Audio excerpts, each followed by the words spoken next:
The way y'all keep coming with excuses as to why these nail shops and other Asian businesses and restaurants and stuff are empty, y'all really don't believe that when black people set their minds to it, that they can actually stick to it and make differences.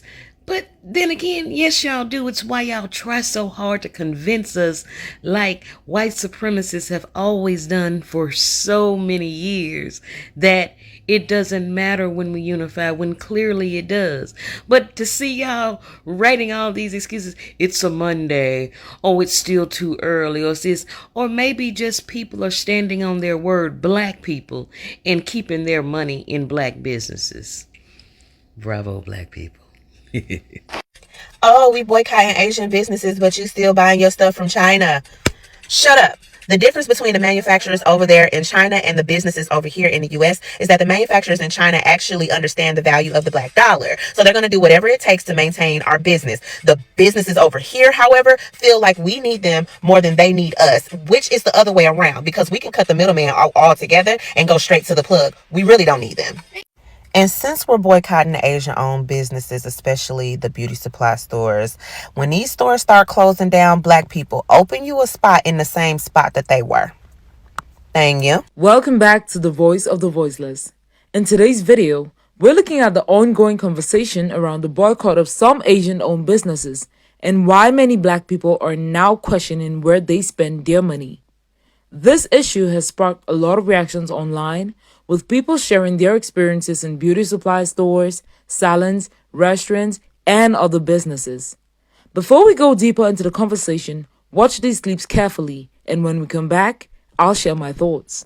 I love when the black community says, let's boycott Asian businesses. Please do. We'll get rid of the Chinese takeout, the dry cleaners, the laundromats. Let's get rid of the liquor stores as well. Get rid of the Jordans you guys wear, the Nikes you wear, the shower caps, the Hondas, the Hyundais, all your car electricians, the electronics in your house, the Sony, the TV system, your sound system, the microphones that you guys use to rap and speak about awareness for the black culture and the hip hop culture. Where do you think that's made? That's made all in Asia. And here's another thing for you guys. You guys want us to leave the neighborhood so bad? Oh, Asian people are not neighborhoods? We're in white neighborhoods. We have our own Chinatown. We have our own Koreatown. You think we really need you guys to benefit off and make money? I see you let your mouth overload your ass. Now you people standing outside the beauty supplies, the nail shops, the Chinese restaurants wondering where the blacks at. See, you are half of us.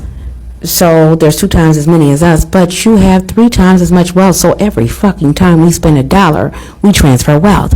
Yeah, you need it. That's why you're standing outside looking like a motherfucking fool, and that's why they made you take this video down. You worried about the Chinese food. Y'all moving next to the goddamn ASPCA, getting them dogs and cats. We don't know what the fuck you feed us. It could be a squirrel. But see, y'all talk too damn much. We can make our own shit, because you showed us how to... Bitch, did you say dry cleaner? Bitch, what? You wouldn't even know how to clean or to dry clean without this man right here in 1821, a free man. Patented the dry cleaning system. Who the fuck you talking to? You talking about Nikes and you got fucking child labor. Yo, people chained to the motherfucking deck, making $150 to $300 a month, and that's on the high end. Still gotta have another job to make ends meet, selling pussy and plates in order to make it.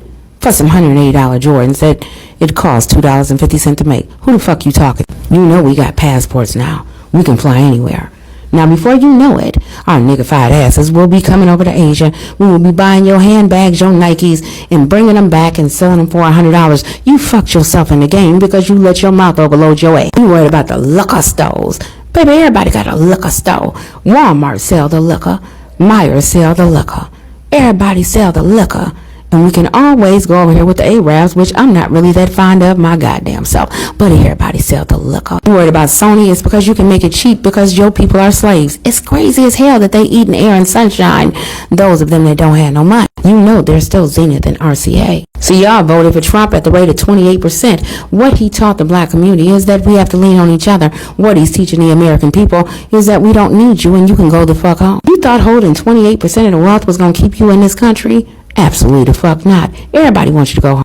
Bitch, and I know you're not talking about a fucking Hyundai that every fucking body can hotwire. No, I ain't never stole a car before in my life, but I'm pretty sure that I could get in and stick my finger in the keyhole and drive that bitch away because they faulty. You worried about the microphone?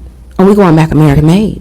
If it were not for the black community, the hair, the nails, the food, the cheap ass products that you sell, running your people like slaves, you wouldn't have a fucking dime. And you not in a neighborhood. Did you think living with white folks was a brag?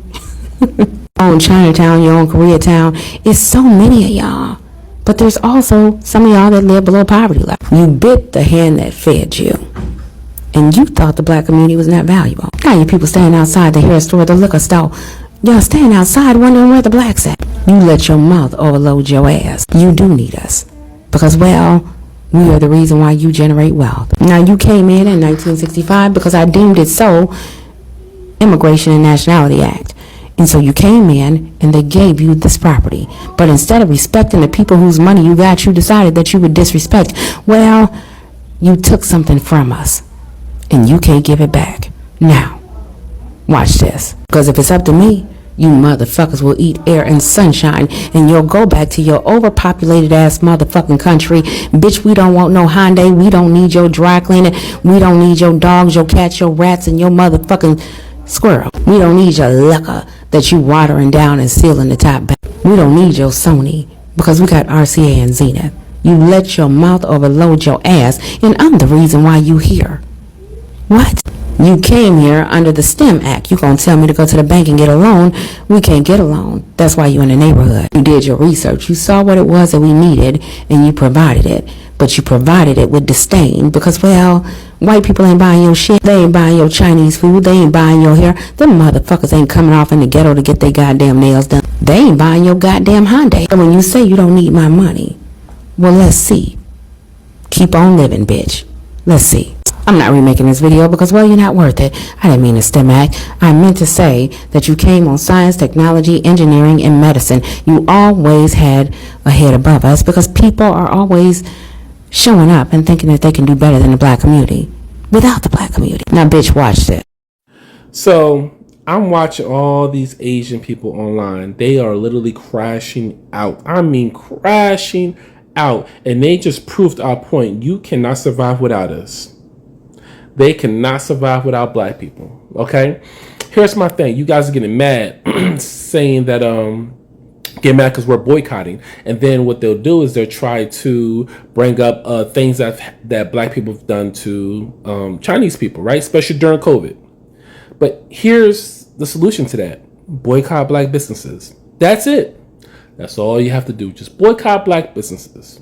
It's just so simple. As a matter of fact, take it a step further. Okay, move your business out of black neighborhoods. You know, go over to the white neighborhoods. Okay.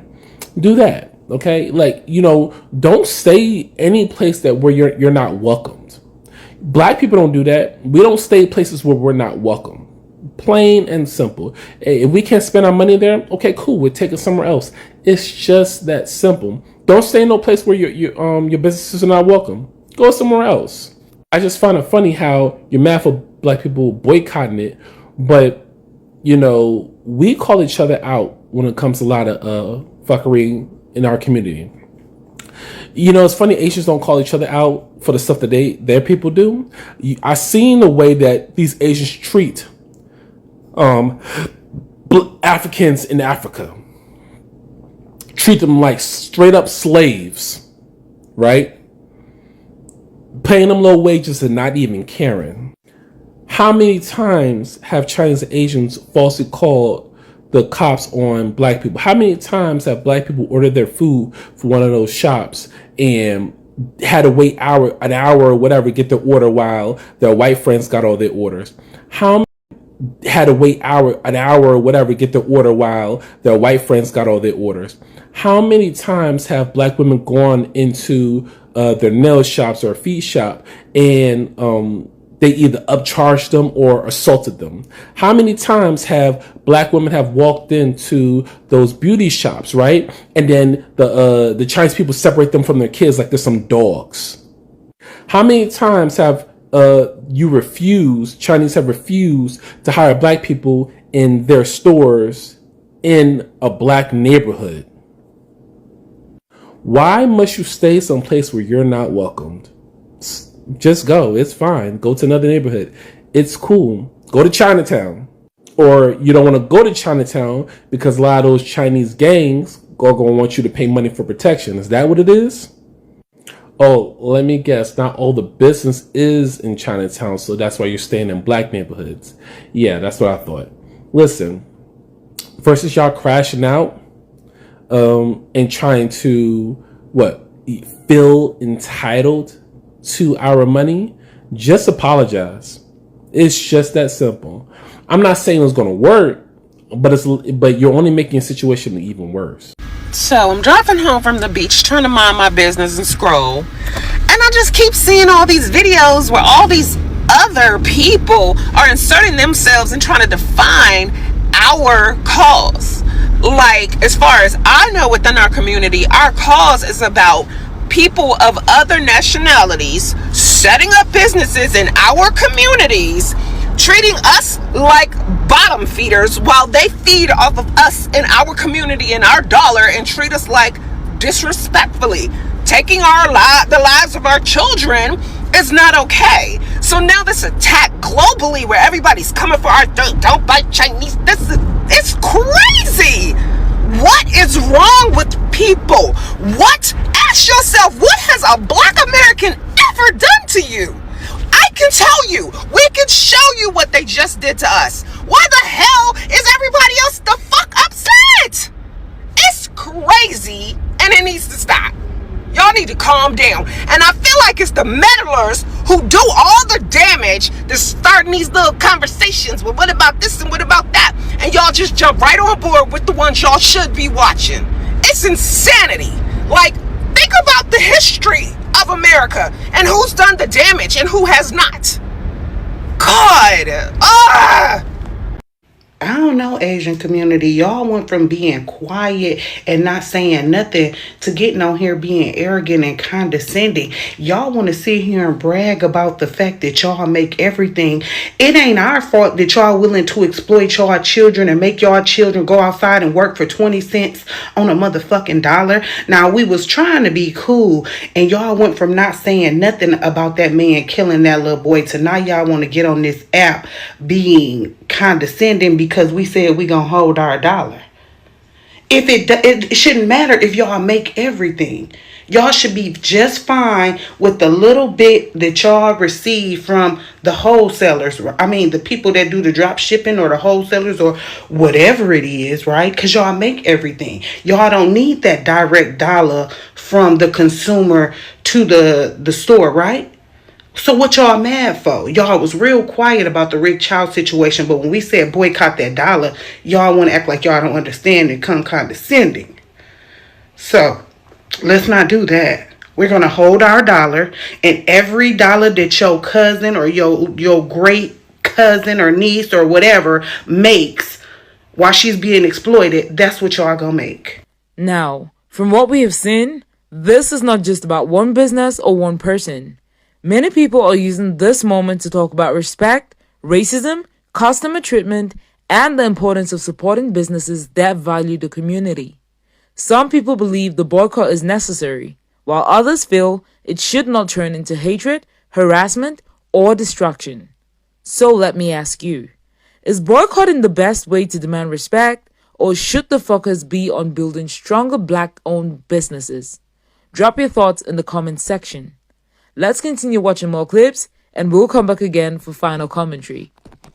Yeah, the way that black people are boycotting Asian businesses right now, this stuff is so powerful, bro. I had chills every video that came down my timeline, bro. You got these black business owners, man. Their shops are overflowing right now. I don't know who the man was, who the Asian was that done said what he said, but man, you had done set off. You had to set everybody off with that one. You had to set everybody off, and ain't nobody playing no more, bro. Ain't nobody playing. Y'all gotta watch what y'all say at this point in time, cause ain't nobody playing no more, bro. This is beautiful, bro. Everybody, like all the black people in one spot, just enjoying themselves, enjoying the black. Like, come on, man, come on, and everybody having fun in their black businesses, man. Folks over, bro. This is powerful, bro. I ain't gonna hold you, man. I kind of like seeing this down my timeline. Don't count, bro. We pop, bro. We in there. We in there. Yo. Y'all stop. Y'all about to make me cry for real. Like, I just finished work. 6:56. I just finished. The phone been ringing off the hook non-stop. Non-stop. We need another nail tech. Just know we need another nail tech. If y'all know any black nail techs in the city of New Orleans that's looking for a job, looking for a nail home, send them my way, please. Please. Hey Queens, I heard we were pretty much there to stop using like products and service providers outside of our race. So I just wanted to come on here and tell y'all that I do have a $70 new client special. So if you're looking to get more into black owned, pull up on me at 17200 10 East Mile Road, 10 Mile Road in East Point. Okay, and listen, we don't even have to worry about all that extra stuff. Just pull up and we're gonna be comfortable, and you don't gotta worry about none of that extra stuff. Okay, it's home over here. Asians said black Americans cannot do without them.